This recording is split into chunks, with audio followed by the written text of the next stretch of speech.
15,000-এর ব্যবধান ছিল আমাদের 21-এ। 2024 সালের 5 আগস্ট বাংলাদেশ থেকে বিশেষ হেলিকপ্টারে ভারতে আসেন শেখ হাসিনা। ক্ষমতাচ্যুত হওয়ার পর থেকে প্রায় 20 মাস ধরে দিল্লিতে রয়েছেন তিনি। বিষয়টি এখন পশ্চিমবঙ্গ নির্বাচনে প্রচারে বড় রাজনৈতিক ইস্যু হয়ে দাঁড়িয়েছে।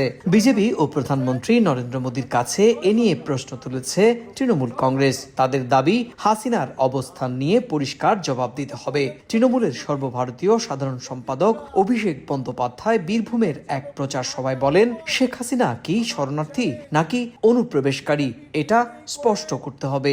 বাংলাদেশের প্রাক্তন প্রধানমন্ত্রীকে আপনি আশ্রয় দিয়ে দিল্লিতে বসিয়ে রেখেছেন প্রায় 20 মাস হলো। অগস্ট মাস 2024 সালে নিয়ে গেছেন।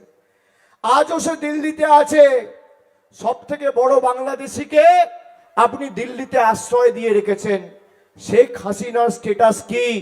শেখ হাসিনা কি অনুপ্রবেশকারী না শেখ হাসিনা শরণার্থী?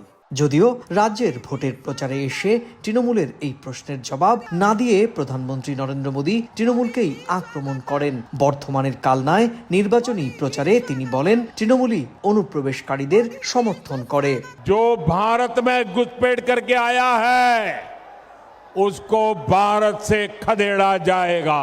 আমি আরো একটা ঘোষণা দিতে এসেছি এখানে। অনুপ্রবেশকারীরা দ্রুত ব্যাগ গোছান। আপনাদের কিন্তু কাউকে ছাড়া হবে না, ধরা হবে। আর যারা তাদের থাকার জন্য কাগজপত্র তৈরি করে দিয়েছেন তাদেরও ধরা হবে। কেউ ছাড় পাবেন না।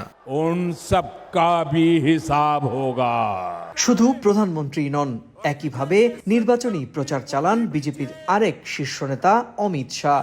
অন্যদিকে মুখ্যমন্ত্রী মমতা বন্দ্যোপাধ্যায়ও উত্তরবঙ্গ থেকে দক্ষিণবঙ্গ পর্যন্ত ব্যস্ত রয়েছেন প্রচারণায়। অনুপ্রবেশ ছাড়াও ভোটার তালিকা উন্নয়ন, দুর্নীতি ও বেকারত্ব নিয়েও চলছে তাদের বাকযুদ্ধ। ওরা কিচ্ছু করে না মিথ্যে কথা বলার ছাড়া। পশ্চিমবঙ্গে নির্বাচন হবে 2 দফায়। প্রথম দফায় 152টি আসনে ভোট হবে 23 এপ্রিল। দ্বিতীয় ও শেষ দফার ভোট হবে 29 এপ্রিল 142টি আসনে। ভোট গণনা হবে 4 May. You ignore the democratic rights of the people. Subrata Acharya, Somoy Sangbad, Paschimbanga, Bharat.